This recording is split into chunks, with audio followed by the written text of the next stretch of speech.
Hello, hello. It is me, your commissioner. As you can tell, I'm a little bit more nasally than ever. I've been battling a little bit of a sinus thing as of late, and although it's been difficult, I have managed. I plan on still getting the show out as soon as possible. I am waiting for one piece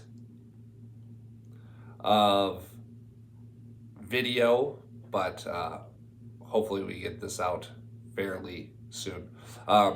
It is officially playoff season, so we have a great show for you guys today. I'm excited. Obviously, the playoffs are super exciting. You're either trying to avoid that last place game or you're trying to win that coveted trophy and get yourselves part of the elite company of champions.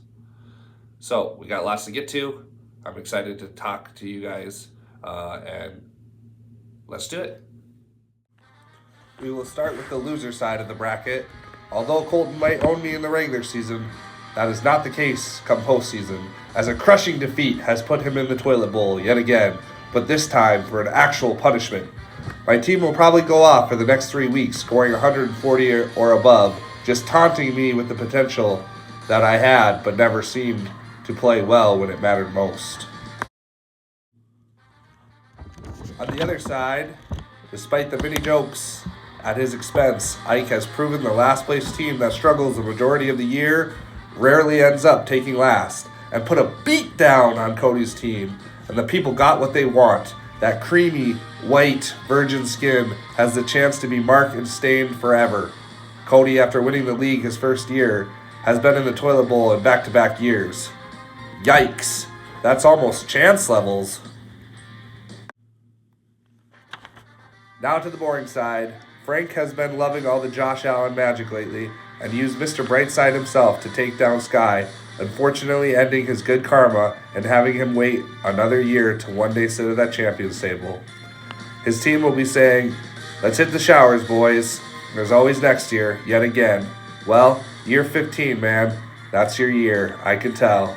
Frank will take on his once good buddy, Chance, next week in the semifinals, and the mental warfare has already begun.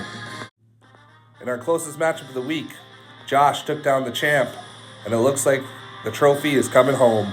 Well, not really, because 3 of the 4 potential winners don't live in Beulah. But hey, it's still better than Dickinson. A disappointing pickup by Mr. Plug and Play himself had him wishing he was more like Steven Glosser and less like the loser he ultimately is. Josh found a way to scoop by once again, but the Steelers are coming to town, and it would be a real shame if Lamar and Henry didn't go for 60-plus points like they usually do.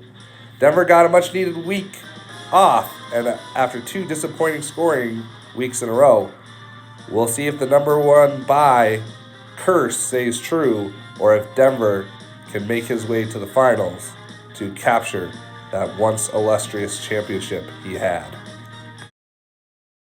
Let's talk trades. The trade we will review today is the trade of Tank Dell and Etienne for MVS and Debo between Josh and Frank. And to be honest, I didn't even remember this happening. That was also a pretty dark time for me in fantasy, so it's not really a surprise. But it really just was a strange trade. Of the 4 players since week 12, not one has scored over 12 points. I guess I will give the edge to Josh because Tank Dell has scored 8 points a few times and Debo has actually just been hot garbage. All right, so this week there was no plug and plays, so we're going to go right into everybody's favorite segment, the Bonehead Play of the Week. The Bonehead Play of the Week will go to Cody for playing Vele. You know, it really wouldn't have mattered who he had in his lineup, but anytime you're fighting and battling to stay out of that toilet bowl and you have someone put up a goose egg, it's just plain embarrassing. So do the right thing, Cody. Lose next week, get chemical toilets tattooed on that stretchy ball sack. Ya bonehead!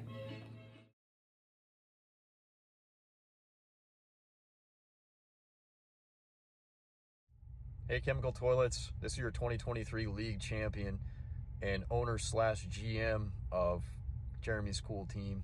So I'm actually out here for a little drive with my friend here, riding shotgun. I know some of you may or may not know what that feels like. I'm looking at you specifically, Ike Michelson. So I'm coming off a pretty tough Week 15 loss against a pretty mediocre Darnold's Ghost team. But I chose to start 2 Raiders players, so it's my own fault. But nonetheless, I'm pretty happy with how the season turned out. It was a season full of adversity, the most I've ever faced in a fantasy football season. So I'm really looking forward to next year.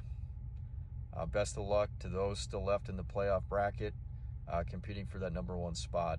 But the real game to watch is that one down at the bottom, down in the bowels, the sewers of Chemical Toilets, for that last place game. So I'm going to be keeping a close eye on that this next weekend.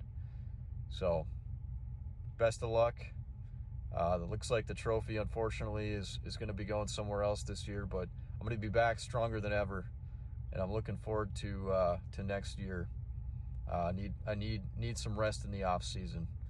So we'll see you fuckers at the draft next year. Champ out. Hello, Chemical Toilets. Tyler asked me to say a few things since he said I'm the glue of our league, and the league historian also told me I have the most injuries. Believe it or not, you'd think someone else would. I can't remember who you would think, but it really sucks to be out of the playoffs. Glad I'm not fighting for last, because that sucks. Ike, thank you for your kind words, saying you think I'm the best manager after drafting the worst team. Really appreciate it. Frankie, I love you, but fuck you for beating me. That's all I got.